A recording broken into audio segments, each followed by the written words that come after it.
Good morning बच्चों।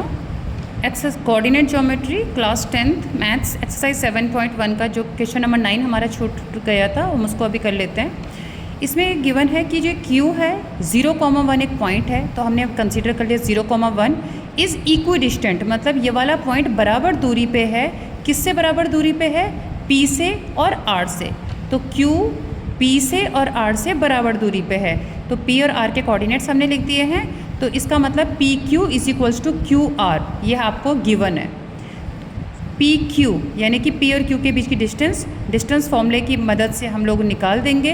Distance formula क्या हो जाता है? दोनों के एक्स कोऑर्डिनेट्स को माइनस किया जाता है, यानी कि 5 - 0 का होल स्क्वायर, और इधर आ जाएगा -3 - 1 का होल स्क्वायर। तो इसको सॉल्व करके 25 -3 - 1 होता है -4 का स्क्वायर करेंगे तो 16 आ जाएगा। तो इन दोनों को ऐड करके इधर आ गया। सेम इसी तरीके से हम क्यू आर की वैल्यू निकालेंगे, और वो किस तरीके से निकालेंगे? डिस्टेंस फार्मूला, पहले दोनों के एक्स कोऑर्डिनेट्स को माइनस कर दीजिए, यानी कि x - 0 का होल स्क्वायर, प्लस फिर y कोऑर्डिनेट यानी कि 6 - 1 का होल स्क्वायर। 6 - 1 यानी कि 5 का स्क्वायर 25। इस तरह से हमारे पास आ जाएगा। तब इज इक्वल्स टू के दोनों तरफ जब रूट आ जाता है तो हम हमेशा क्या करते हैं? स्क्वायरिंग बोथ साइड करेंगे। रूट हट गया 41 आ जाएगा स्क्वायर करने से, और स्क्वायर करने से रूट हट गया। उसके बाद 25 इधर आ जाएगा, माइनस हो जाएगा, तो एक्स स्क्वायर की वैल्यू 16 आ गई है, यानी कि एक्स की दोनों वैल्यू कंसीडर होगी। ध्यान रखना दोनों वैल्यू +4 और -4। यही उसने पहले क्वेश्चन पूछा था, find the value of x.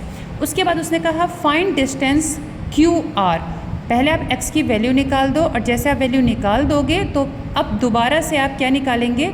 Q R और पी आर निकालेंगे। क्यू आर का मतलब है अब आपने आर की वैल्यू क्या निकाल दी है? यहाँ पे +-4 है, तो हम इसमें से एक कंसीडर कर लेते हैं, हम +4 मान के चल लेते हैं। तो ये हमारे पास जो पॉइंट है वो पॉइंट आ गया है हमारे पास 4,6। एक्स की वैल्यू हमने 4 लगा दी, तो अब आप आसानी से क्यू आर की वैल्यू निकाल सकते हैं। तो आप इस तरीके से देख सकते हैं कि क्यू आर की वैल्यू हम लोग किस तरीके से निकाल रहे हैं। Q01 R हमने अभी निकाला, जो कि x,6 दिया हुआ था, यानी कि 4,6 डिस्टेंस फॉर्मूले का यूज़ करके 4 - 0 का होल स्क्वायर प्लस 6 - 1 का होल स्क्वायर। तो आपके पास आंसर है। उसके बाद आपसे पूछा गया था पी आर, तो पी आर की वैल्यू के लिए पी पॉइंट गिवन था आपके पास ऑलरेडी 5, -3। आर आपके पास x,6 था। अब क्योंकि x की वैल्यू मैं 6 लेते हुए चल रही हूँ, तो एक बार दोनों के x कोऑर्डिनेट्स को माइनस किया जाता है, आपको पता है डिस्टेंस फॉर्मूले में। तो 5 - 4 का होल स्क्वायर प्लस -3 - 6 का होल स्क्वायर, तो ये आ जाएगा 1 स्क्वायर। -3 - 6 होता है -9 -9 का स्क्वायर यानी कि 81। तो 81 + 1 √82। तो आपके पास फाइनली पेपर में हमेशा ध्यान रखिएगा कि फाइनली आपसे 3 चीज़ें पूछी गई थी। x की वैल्यू तो आप यहाँ पे इंडिकेट करेंगे, x की 2 वैल्यू आई थी, +-4 माइनस ज़रूर दिखाइएगा, अदरवाइज मार्क्स कट हो जाते हैं। दूसरा आपसे पूछा गया था क्यू आर, तो क्यू आर की वैल्यू √41 यूनिट जरूर लिखनी है, और पी आर की वैल्यू आई आपके पास √82 यूनिट। ये वाला क्वेश्चन आपका कंप्लीट हो गया है बच्चों। अब हमारे पास कोऑर्डिनेट ज्योमेट्री का ही एक्सरसाइज 7.1 क्वेश्चन नंबर 10 रह गया है। क्वेश्चन नंबर 10 पढ़ लेते हैं। Find a relation between x and y। x और y के बीच में रिलेशन निकालना है सच दैट, अब कंडीशन कुछ ना कुछ दी होगी। x, y एक पॉइंट है, हम मान लेते हैं वो पॉइंट P है। तो जो x, y पॉइंट है वो इक्वी डिस्टेंट बराबर दूरी पे है। किस से बराबर दूरी पे है? 3,6 से और -3,4 से बराबर दूरी पे है। इसे हम Q और इसे हम R मान लेते हैं। तो वो आपसे कह रहा है कि ये दोनों आपस में इक्वल हैं, और उसके बाद x और y में एक रिलेशन निकालना है। तो क्योंकि ये गिवन है तो आप लिखेंगे given PQ is equals to PR।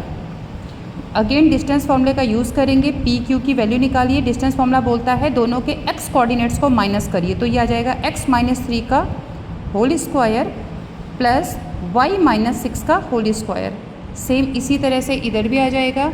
दोनों के x कोऑर्डिनेट को माइनस करेंगे तो ये हो जाएगा x -3, है ना। x बीच में माइनस होता है और ये -3 है, तो माइनस को मिला के प्लस हो जाएगा, प्लस y - 4 का होल स्क्वायर, y - 4 का होल स्क्वायर। उसके बाद आप इसको सॉल्व कर देंगे अंदर। ये देखिए इस तरीके से हमने a - b का होल स्क्वायर का फॉर्मूला लगा दिया है। a² + b² - 2ab। Same formula हमने इधर भी लगा दिया है, इधर भी लगा दिया है।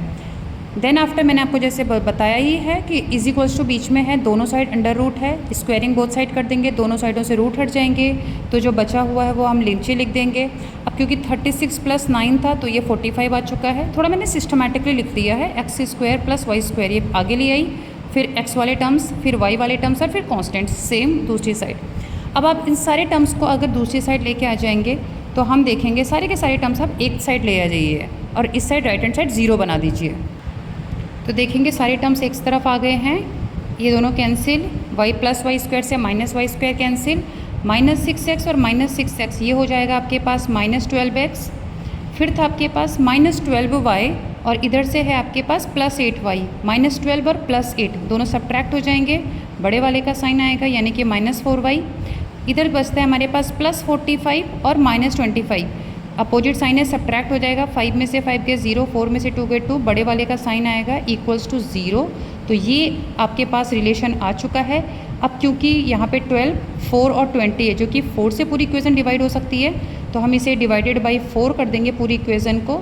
तो ये जो मेरे पास आ जाएगा आपके पास -3x -y + 5 इक्वल्स टू 0। तो क्वेश्चन ने पूछा था x और y के बीच में रिलेशन, तो ये हमारा रिलेशन बिल्कुल करेक्ट है। हो सकता है वो आपको कहे कि अब क्योंकि जो पहली वैल्यू होती है ज़्यादा स्टैंडर्ड फॉर्म में उसको आगे से नेगेटिव नहीं रखी जाती है, ये भी सही है। आप चाहो तो पूरी इक्वेशन को माइनस से मल्टीप्लाई कर दो, तो ये हो जाएगा आपके पास 3x + y - 5 इक्वल्स टू 0।